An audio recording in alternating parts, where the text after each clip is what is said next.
Hi, this is Keith Weaver with the Top Executive Strategy Podcast, where CEOs, COOs, and business owners share strategies for better success. This is 6 questions in 9 minutes because the best strategies are concise business advice. And so we're going to be concise and we're going to get right to our guest today with question number one. In a few sentences, tell us who you are and what you do.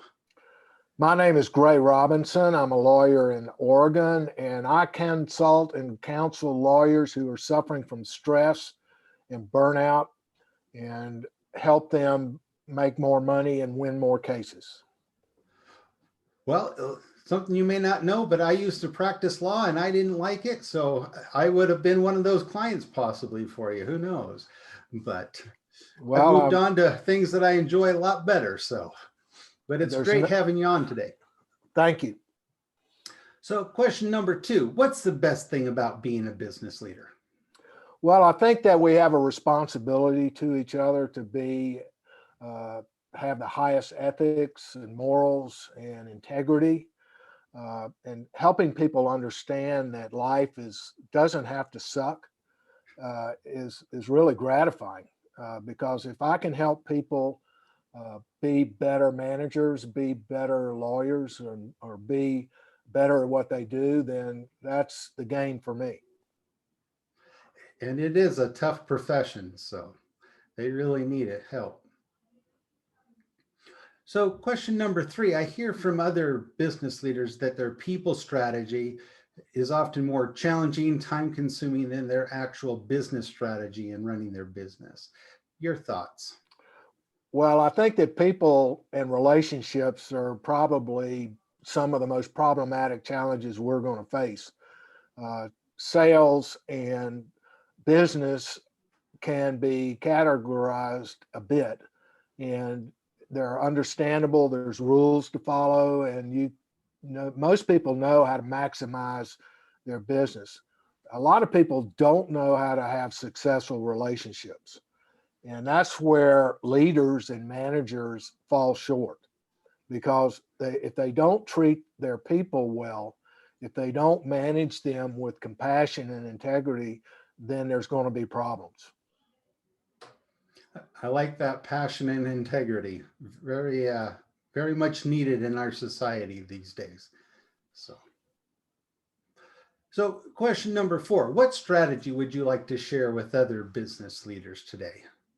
Well, I think that most people are primarily focused in growing their business and being profitable, and they make sacrifices in order to do so.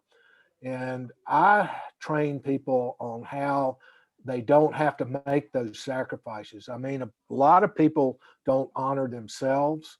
They don't take time to have healthy strategies on how to handle stress and anxiety and depression. A lot of people burn out because they think they are supposed to. They're supposed to work hard. They're supposed to sacrifice their families and their personal life in order to make a lot of money. And that's the problem, is that no, you're not. You have to take care of yourself first. It's like that mask coming out of the ceiling in an airplane. You have to put that mask on yourself, or you're not going to be any good to anybody else. I like that analogy, with the mask coming out of the airplane. And, it's also, historically there was kind of a badge of courage, or a badge of, honor, if you will, that you worked hard and you worked, 80 hours a week or whatever, and maybe did burn yourself out. Well, I think that, to follow up on that, the most important relationship and people skill is, how do you treat yourself? What is your relationship with yourself? Are you constantly criticizing what you do? Are you always regretting the past? Are you trying to make up for something that happened and then making a mistake because you pressured yourself into a situation where you can't possibly win? So if you want to be a leader, then you have to make peace with yourself, and you have to be somebody that people look up to, and people can say, I want to be like that guy. And so you have to have a healthy self-respect about yourself. You have to be able to say no. and you have to be able to understand other people's problems and have some compassion about that. Nicely said. I really like that whole idea. So question number 5, what other successful business owners or CEOs would you like to maybe acknowledge or do a shout out to, or you think would be good on the podcast? Well, I'm not, I could certainly name some people that I have a lot of respect for. I think that, a lot of politicians could probably help us understand what in the world is going on. I'd like to see Nancy Pelosi. I'd like to see Lindsey Graham. I'd like to see Donald Trump. I'd like to see the people that are so controversial explain themselves, because I just don't understand what they're doing in Washington. And I'd like for somebody to come explain to me how they could be so successful and make such a mess of things. It definitely is a little bit of a brain teaser, to try to figure that out. And I don't know, unfortunately, that we would be able to figure that out in a relatively short podcast, but. Well, I hope they have an elevator pitch for what they're doing, because if they don't, then they should reconsider what they're doing for a living. Very true. Well, kind of a 6th final fun question. Tell me about one of your favorite past bosses. Well, I have had a lot of fun bosses. Let me just say that there are some common traits. I don't want to swell anybody's head, but the people that I've worked with that took the time to understand who I was and what I was trying to do, and took the time to get to know me, and again were examples of what I aspired to be. They had integrity. They told you that they were honest with me. They led by example. They weren't somebody that just dismissed me because they felt that they were superior to me. We're all human beings, and we need to have empathy and sympathy about the fact that everybody's suffering about something.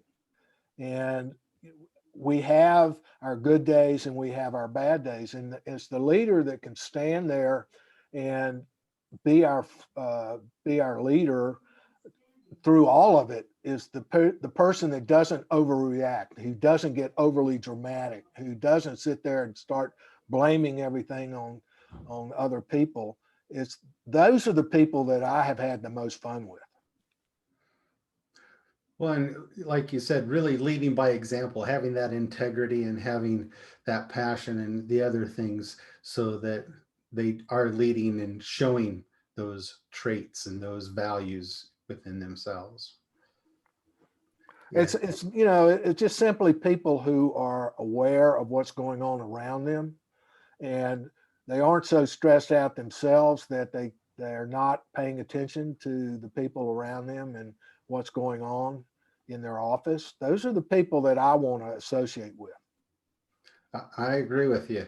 And I think it kind of goes back to the strategy that you shared earlier. You were talking about really kind of forgiving yourself and inspiring yourself. And you can't be an inspiring leader of others if you can't inspire yourself.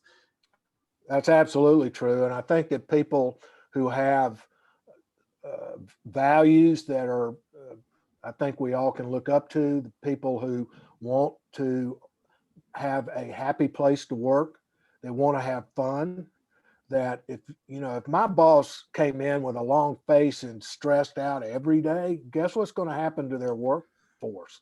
I want to have a guy that comes in and is having absolutely the best time of their life, because that makes my problems smaller.